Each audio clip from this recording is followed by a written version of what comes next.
It's time for chapter 4. Welcome back to my chapter by chapter reread of The Hunger Games.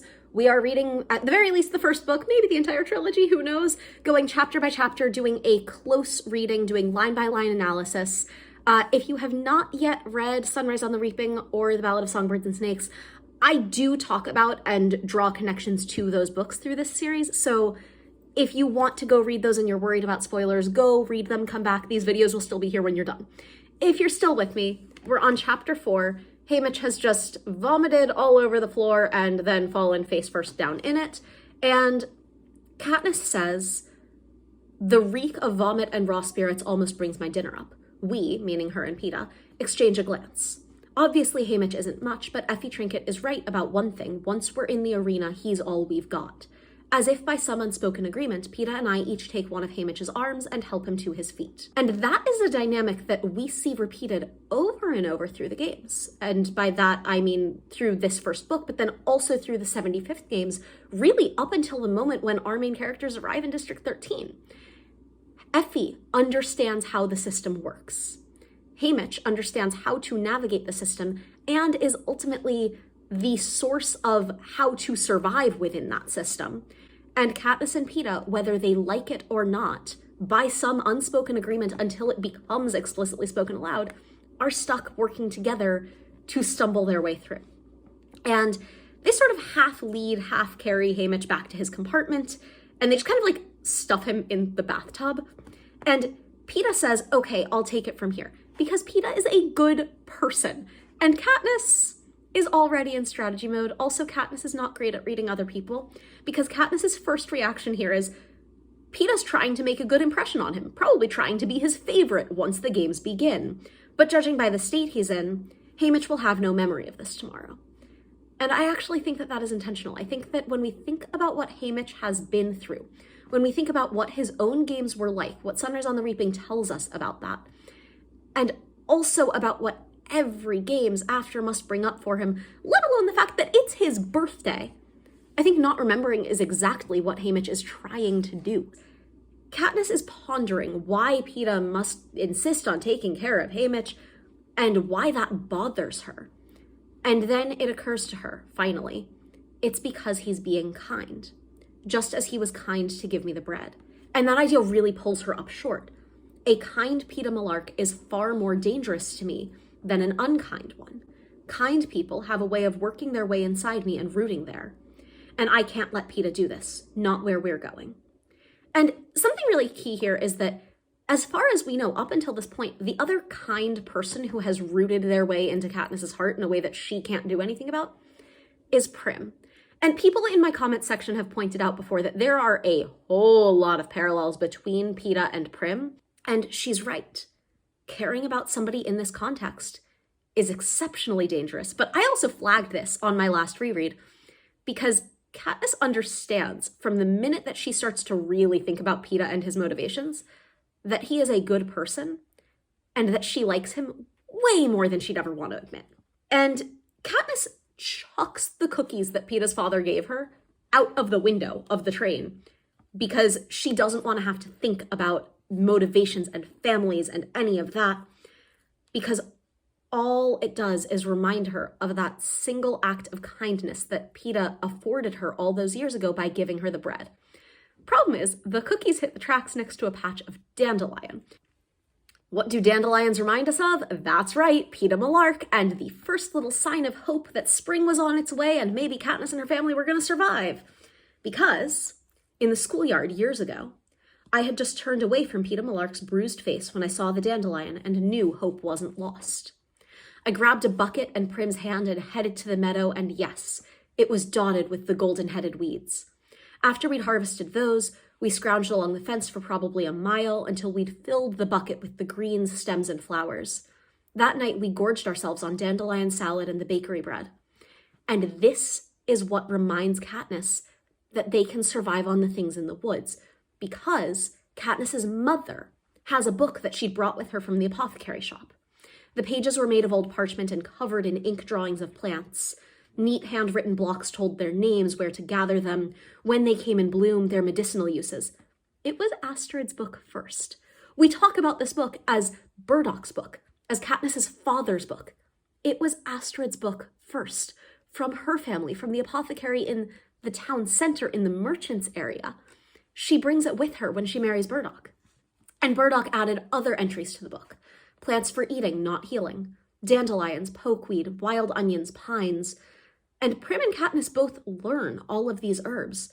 And there's a couple of things here. First of all, I want to go back to that point from, I want to say it was chapter 2, it might have been chapter 3, where Katniss's mother says that she could have treated her depression if she'd had the medicines then 5 years ago that she does now. And we can intuit that she's not talking about capital medicine. She's not talking about morphling. Morphling is pretty clearly a parallel to morphine, which cuts you off. It shuts off your feelings. It shuts you off from the outside world, which Astrid doesn't want to do. We know that that's not what Astrid wants to do, because the conversation that that quote is from is specifically in the context of Katniss telling her, you can't shut yourself off again. You can't go catatonic like that again. So whatever Astrid is talking about in the world of medicine, I think is probably something more like St. John's wort, which, by the way, yeah, absolutely grows naturally in Appalachia. As far as I know, that's mostly in Kentucky and West Virginia. I do know somebody who grows it in a pot on their porch in North Carolina. I don't know if it actually naturally grows there or Tennessee. Somebody, if you know, please tell me in the comment section. I'm actually really curious. But in any case, I think it's entirely plausible that Astrid, in the apothecary that she is running in the scene using plants that Katniss is going out and gathering for her, does now have access to some kind of herbal remedy that, while not as strong as capital pharmaceuticals, is helping her. And when we think about Burdock's entries to this book, I also want to bring up something that we don't talk about enough, which is that Burdock and Katniss are both very heavily indigenous coded. And the idea that Burdock is passing down generational knowledge in terms of plants that are useful for staying alive, I think is so interesting and pairs very nicely with the conversation about the Covey passing down information and history through their songs. Like, there's a lot here about what you lose through cultural assimilation that the books don't quite go into, but that I always really want to talk about. I have a couple of videos up about how that plays into it with the Covey. I know a whole lot more about folk music and history through music than I do about indigenous tribes native to the Appalachian region. So if you know more than that, please recommend resources in the comments. I would love to learn some more. Anyway, Katniss goes out the next day and shoots her very first rabbit. And then she starts to learn how to do more than that, how to steal eggs from nests, how to shoot squirrels or rabbits, how to make stew. And finally, Katniss goes out and signs up for Tesserae, and that's horrible and upsetting, but she does it. And she learns the way that District 12 operates. She learns that the butcher would buy rabbits but not squirrels, that the baker enjoys squirrel but will only trade for one if his wife is not around, that the head peacekeeper likes wild turkey, that the mayor loves strawberries. And that, by the way, is important because Katniss isn't just figuring out how to feed her family. She is embedding herself into the community of District 12 by becoming the girl who provides all of those things. And like, no wonder District 12 is upset to see her go. She has embedded herself so thoroughly in the community, in all of these people's regular routines and habits. And finally, Katniss finds her namesake. She finds these small bluish tubers that don't look like much, but boiled or baked are as good as any potato. They're blossoms with 3 white petals. They're tall with leaves like arrowheads. And she hears in her head her father's voice joking, "As long as you can find yourself, you'll never starve." And she brings back the tubers, and that night they feast on fish and on Katniss roots until they're all, for the first time in months, full. And slowly Astrid returns to them. She begins to clean and cook and preserve the food. People start to pay her for the medical remedies. And one day they hear her singing. Katniss finding herself is what allows Astrid to find herself, is what brings her back to them. And Katniss doesn't quite forgive her mother. She can't quite forgive her mother.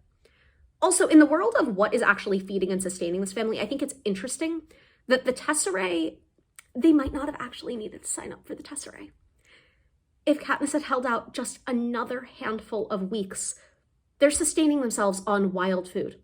They are sustaining themselves on food that Katniss forages for or hunts, and the rest they trade for, and Astrid has a functioning, if not thriving, business.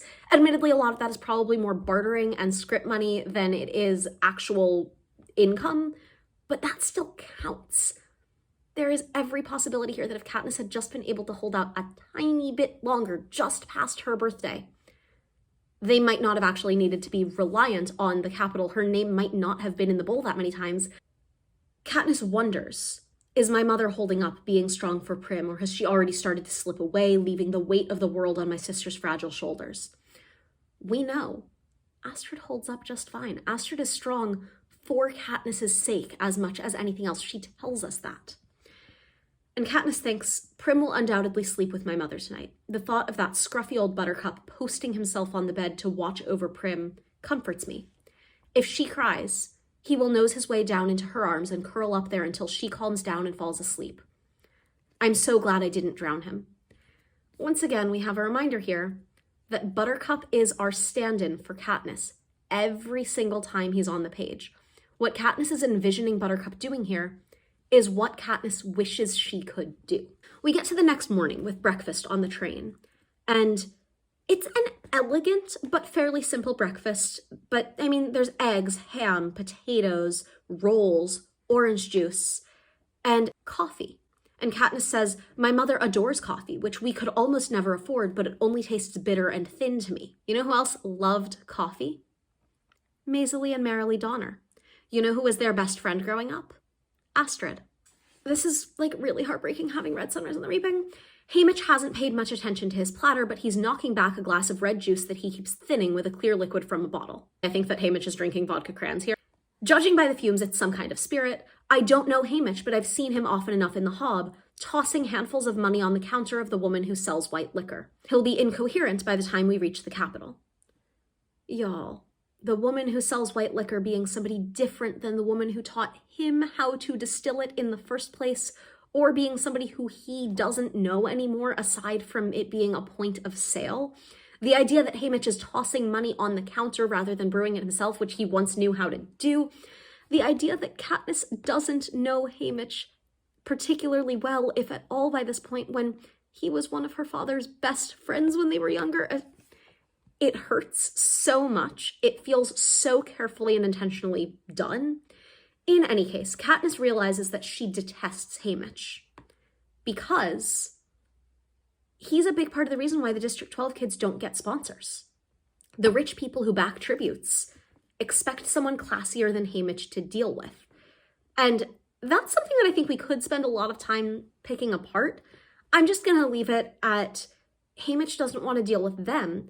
Up until this point in the 74th games, I think it's entirely possible that either Haymitch doesn't want to put a target on the back of the kids from 12 by getting them capital attention because he knows what happened when he got attention from the capital, or there hasn't been a pair of kids from 12 who have had the capacity to fight up until this point. And Haymitch says, here's some advice, stay alive, and then bursts out laughing. And Peeta, his eyes are hard. And Katniss is surprised by that because Peeta generally seems so mild. And Peeta says, that's very funny. And then lashes out at the glass that's in Haymitch's hand and it shatters on the floor. And he goes, only not to us. And Haymitch gets up and punches Peeta in the jaw. Katniss gets up, stabs the knife into the table. And we make a lot of fun of this scene because of the way that it's played in the movie with that is mahogany. And like, it's an excellent line. Yes. But also, this is important because Haymitch doesn't get up and fight back. He stops and he goes, oh, did I actually get a pair of fighters? And he snaps into strategy mode. Immediately, he looks at the bruise on Peeta's jaw and he goes, how can I make this a story? How can I spin this into something that somebody from the Capitol will want to spend money on to give you a better chance? And he looks at Katniss with the knife and goes, can you do anything with it? Can you hit anything with that besides a table? And this is when Haymitch looks around and goes, all right, I'll make a deal with you. You don't interfere with my drinking and I'll stay sober enough to help you. But you have to do exactly what I say. And he does not bother going into game strategy at all. Not for a second. He goes, trust your stylists. You're not going to like what they do to you, but don't resist. And it's such a different dynamic than what we see with how Haymitch is with his stylists in his games. And it's really telling just how much the mechanisms that operate within the games have grown, how many more people are required to make something like this work. And it got me thinking about the way that rebellion becomes so much more possible with the 74th and 75th games, not just because society has reached a boiling point, but because the games have gotten so much bigger, they need more people to make them operate, which means there are more points of entry to get somebody who leans a little bit rebellious involved in those mechanisms, like as a stylist. We also learn a little something about the capital itself, which is that it is on the other side of the mountains, which I personally am just going to take as the Rocky Mountains because we know that they are not the Appalachian Mountains. Those are the only other mountains that go west that I can think of. We learn that Katniss hates being encased in stone. It reminds her of the mines and her father, trapped, unable to reach sunlight, buried forever in the darkness. That is some very poignant foreshadowing about District 13. Just hold on to that thought for the next time that you're rereading the third book. And we finally see the capital. It's bright, it's magnificent, it's grand, it glistens, there's a rainbow of hues that tower into the air. And Katniss thinks all of the colors seem artificial. The pink's too deep, the green's too bright, the yellow's painful to the eyes, like the flat round discs of hard candy we can never afford to buy at the tiny sweet shop in District 12. All right, the sweet shop, run by the Donners. And Peeta begins to play the crowd right here. Katniss is sickened by the crowds that are gathering around the train watching them come in because she knows that they can't wait to just sit there and watch her and Peeta die. But Peeta holds his ground. He smiles. He waves at the crowd. He only stops when the train pulls into the station. And Peeta shrugs and goes, who knows, one of them may be rich. And immediately Katniss goes, everything is a strategy. Every nice thing that he's ever done for me or anybody else up until this point is a lie. It was a strategy. And Katniss goes, I have misjudged him. Because she's thinking back to when she was like, oh, he did that because he's kind. She goes, no, I have misjudged him. I think of his actions since the reaping began, the friendly squeeze of my hand, his father showing up with the cookies and promising to feed Prim. Did Peeta put him up to that? His tears at the station, volunteering to wash Haymitch, but then challenging him when the nice guy approach had failed. And now the waving at the window, already trying to win the crowd. All of the pieces are still fitting together, but I sense he has a plan for me. He hasn't accepted his death. He is already fighting hard to stay alive, which also means that kind Peeta Mellark, the boy who gave me the bread, is fighting hard to kill me. There's a couple of things here. One, the reframing of evidence that is on the table, the reordering of the memories to fit a different premise, hurts when you think about how well it lines up with Peeta's hijacking in the third book. The exact same thought process is what is being done forcibly to him, where it's the memories. The memories are the same, but the framing around them, the mood around them is what shifts. That's what Katniss is doing to herself with her own suspicion in this moment. And I also want to just think for a minute here about Peeta not having accepted his death. Yes, he has. Fighting hard to stay alive? No. He's fighting hard to keep Katniss alive. And the roles there are immediately reversed in the second book. The next time they go into the arena, Katniss is doing exactly what Peeta's doing here. She's playing the crowds. She's doing everything that she can to keep him alive. That dynamic starts as early as page 60 of this book. This chapter is super interesting because this is the last time that we see a Katniss and a Peeta who are functionally untouched by the Capitol. This is the last time that we see them operating outside of a publicity machine of one kind or another. And this is really the last moment where they are their truest, most genuine selves. Anyway, that's it for chapter 4. If you are interested in chapter 5, I'm going to keep doing these, so make sure that you hit that subscribe button and follow along. If you have your own thoughts on this chapter, please leave them in the comments. I really want this to feel as much like an in-depth discussion with some back and forth, almost like a book club as we possibly can. And I'll catch you guys in the next one. Bye.